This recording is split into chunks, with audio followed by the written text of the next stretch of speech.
Hello, नमस्कार साथियों। एक बार फिर आप लोगों का स्वागत है मेरे इस यूट्यूब चैनल में। आज की इस वीडियो में हम लोग देखेंगे बिहार जीविका से संबंधित कुछ महत्वपूर्ण प्रश्नों को। तो आज का पहला प्रश्न है साथियों कि बेटी बचाओ बेटी पढ़ाओ योजना किस वर्ष शुरू हुई? 2014, 2015, 2016 या 2017? तो इसका सही उत्तर होगा साथियों कि बेटी बचाओ बेटी पढ़ाओ योजना वर्ष 2015 में शुरू की गई। ऑप्शन नंबर बी इस प्रश्न का सही उत्तर होगा। यह योजना हरियाणा राज्य से शुरू किया गया था। चलते हैं प्रश्न नंबर 2 की ओर साथियों। प्रश्न नंबर 2 है कि प्रधानमंत्री किसान सम्मान निधि योजना के तहत हर वर्ष किसान को कितनी धनराशि दी जाती है? तो आप लोग बताएंगे साथियों कि इसका आंसर क्या होगा कि प्रधानमंत्री किसान सम्मान निधि योजना के तहत प्रत्येक वर्ष कितनी धनराशि दी जाती है? तो इस प्रश्न का सही उत्तर होगा 6,000 रुपया। ऑप्शन नंबर सी इस प्रश्न का सही उत्तर होगा साथियों। और इस योजना की शुरुआत वर्ष 2019 से हुई है। इसे भी याद रखेंगे कि प्रधानमंत्री किसान सम्मान निधि योजना की शुरुआत वर्ष 2019 से हुई है और इसमें प्रतिवर्ष किसानों को 6,000 रुपये की धनराशि दी जाती है। अगला प्रश्न है प्रश्न नंबर 3।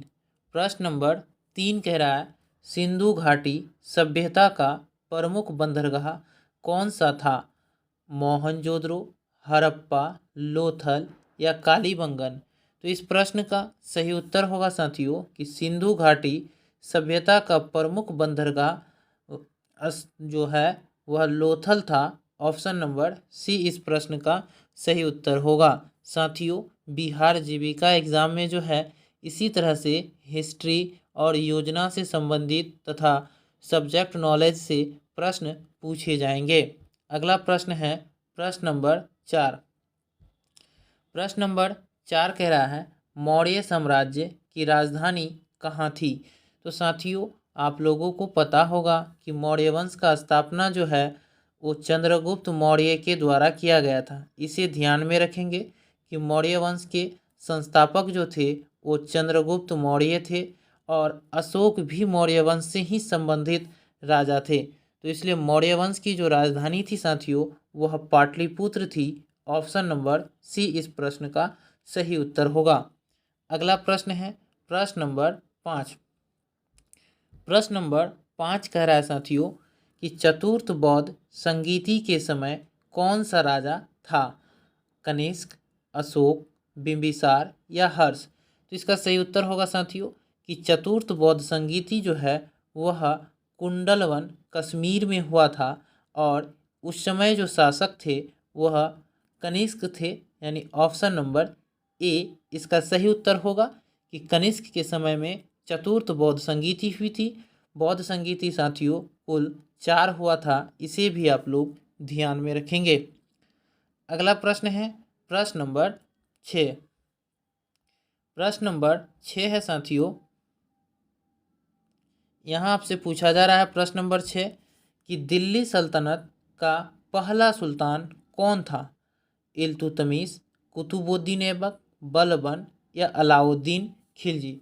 साथियों, दिल्ली सल्तनत की शुरुआत 1206 ईस्वी में हुई थी और इसके प्रथम सुल्तान जो थे वो कुतुबुद्दीन ऐबक थे।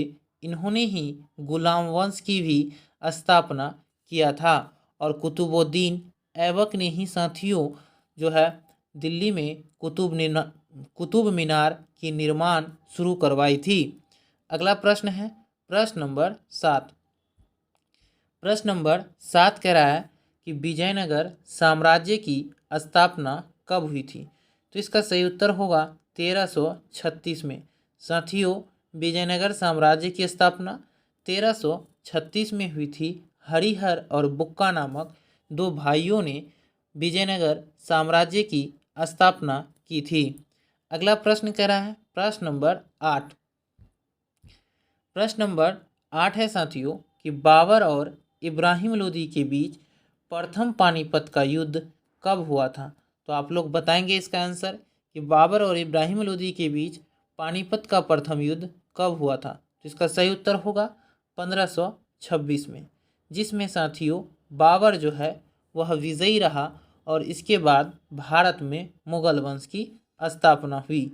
इसे भी याद रखेंगे कि किस युद्ध के बाद भारत में मुगल वंश की स्थापना हुई, तो वह था पानीपत का प्रथम युद्ध और यह इब्राहिम लोदी और बाबर के बीच 1526 में हुई थी।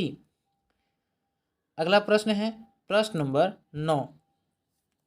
प्रश्न नंबर 9 कह रहा है कि कुतुब मीनार का निर्माण पूर्ण करने वाला शासक कौन था।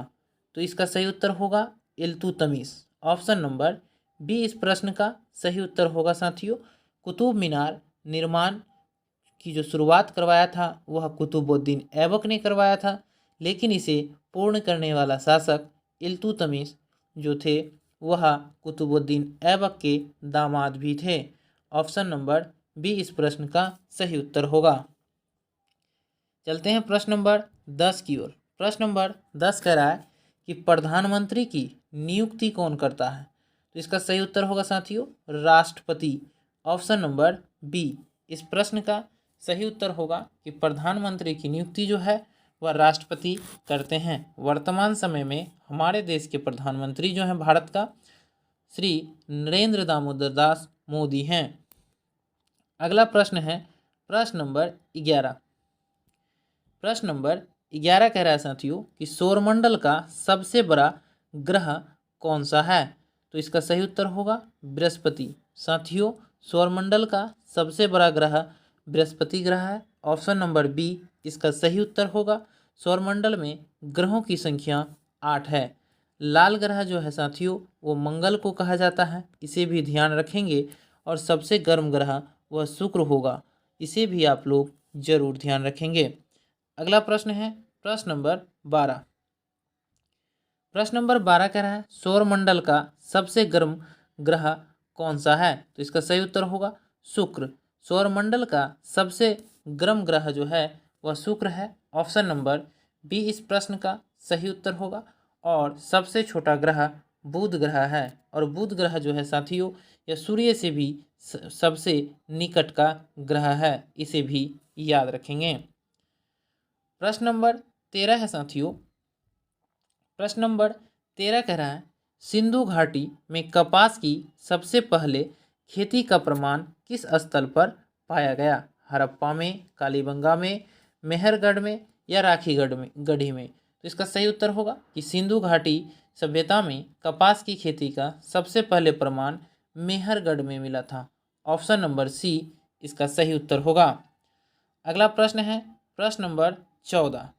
प्रश्न नंबर 14 कह रहा है नोबेल पुरस्कार प्राप्त करने वाले प्रथम भारतीय कौन थे। तो इसका सही उत्तर होगा साथियों रविंद्रनाथ टैगोर प्रथम भारतीय थे जो नोबेल पुरस्कार प्राप्त किए थे।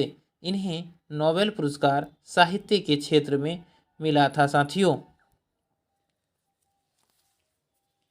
चलते हैं प्रश्न नंबर 15 की ओर। प्रश्न नंबर 15 कह रहा है कि भारत ने एड्स एवं मलेरिया उन्मूलन करने का लक्ष्य किस वर्ष तक रखा है।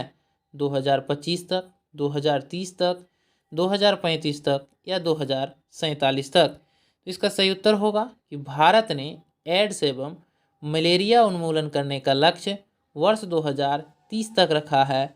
ऑप्शन नंबर बी इसका सही उत्तर है। चलते हैं प्रश्न नंबर 16 की ओर साथियों।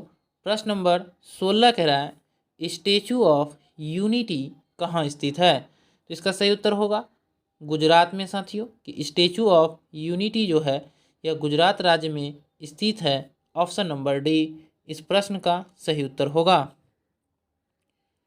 प्रश्न नंबर 17 है साथियों कि विटामिन डी का मुख्य स्रोत क्या है। हरी सब्जियां, सूर्य का प्रकाश, फल या अनाज।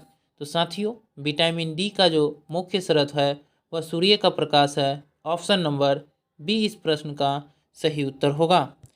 चलते हैं प्रश्न नंबर 18 की ओर। प्रश्न नंबर 18 कह रहा है साथियों कि सार्क का मुख्यालय कहाँ स्थित है। तो इसका सही उत्तर होगा काठमांडू में। साथियों सार्क का मुख्यालय काठमांडू में है। काठमांडू जो है वह नेपाल देश की राजधानी है, इसे भी आप लोग याद रखेंगे साथियों। ढाका बांग्लादेश की राजधानी है। सार्क का मुख्यालय काठमांडू है साथियों। इसकी स्थापना वर्ष 1985 में हुआ था, इसे भी आप लोग जरूर याद रखेंगे। अगला प्रश्न है प्रश्न नंबर 19। प्रश्न नंबर 19 कह रहा है साथियों कि थॉमस कप किस खेल से संबंधित है? तो इसका सही उत्तर होगा बैडमिंटन। थॉमस कप का संबंध जो है साथियों वह बैडमिंटन से है। ऑप्शन नंबर सी इसका सही उत्तर है। चलते हैं प्रश्न नंबर 20 की ओर। प्रश्न नंबर 20 कह रहा है प्रधानमंत्री आवास योजना ग्रामीण का उद्देश्य क्या है? गरीबों को मुफ्त शिक्षा देना, ग्रामीण गरीबों को पक्के मकान उपलब्ध कराना, किसानों को सस्ती खाद उपलब्ध कराना या किसानों की आय दोगुनी करना। तो इसका सही उत्तर होगा साथियों कि प्रधानमंत्री आवास योजना ग्रामीण का उद्देश्य है ग्रामीण गरीबों को पक्के मकान उपलब्ध कराना। ऑप्शन नंबर बी इसका सही उत्तर होगा। प्रश्न नंबर 21 है साथियों कि मनरेगा प्रत्येक ग्रामीण परिवार को कम से कम कितने दिनों का रोजगार की गारंटी देता है? तो इसका सही उत्तर होगा 100 दिनों का। ऑप्शन नंबर बी इस प्रश्न का सही उत्तर होगा कि मनरेगा प्रत्येक ग्रामीण परिवार को कम से कम 100 दिनों की रोजगार की गारंटी देता है। अगला प्रश्न है प्रश्न नंबर 22। प्रश्न नंबर 22 है साथियों कि स्थानीय स्वशासन का जनक किसे कहा जाता है? तो इसका सही उत्तर होगा लॉर्ड रिपन को स्थानीय स्वशासन का जनक कहा जाता है। लॉर्ड कर्जन के समय 1905 में बंगाल विभाजन हुआ था, इसे भी ध्यान रखेंगे। लॉर्ड डलहौजी के कार्यकाल में 1853 में भारत में पहली बार रेल चला था। प्रश्न नंबर 23 है साथियों कि प्रधानमंत्री मुद्रा योजना के तहत ऋण का अधिकतम सीमा क्या है? तो इसका सही उत्तर होगा 10 लाख। ऑप्शन नंबर बी इस प्रश्न का सही उत्तर होगा कि प्रधानमंत्री मुद्रा योजना के तहत ऋण का अधिकतम सीमा 10 लाख है। प्रश्न नंबर 24 है साथियों कि 1857 की क्रांति में झांसी में किसने नेतृत्व किया? तो इसका सही उत्तर होगा रानी लक्ष्मीबाई ने। 1857 की क्रांति में झांसी का नेतृत्व जो किया था वो रानी लक्ष्मीबाई थी साथियों, इसे भी याद रखेंगे। अगला प्रश्न है प्रश्न नंबर 25। प्रश्न नंबर 25 कह रहा है साथियों कि एसएसजी के प्रति माह कितनी बैठक अनिवार्य है? यानी सेल्फ हेल्प ग्रुप जो है साथियों एसएचजी स्वयं सहायता समूह जो है इसके महीना में लगभग कितनी बैठकें अनिवार्य होती है? तो इसका सही उत्तर होगा 4 बैठकें। एक महीना में कम से कम 4 बैठकें अनिवार्य हैं। अगला प्रश्न है प्रश्न नंबर 26। प्रश्न नंबर 26 कह रहा है जीविका परियोजना को किस स्तर पर लागू किया जाता है? केवल जिला स्तर पर, केवल राज्य स्तर पर, गांव समुदाय स्तर पर या केवल केंद्र स्तर पर? तो इसका सही उत्तर होगा साथियों कि जीविका परियोजना को जो है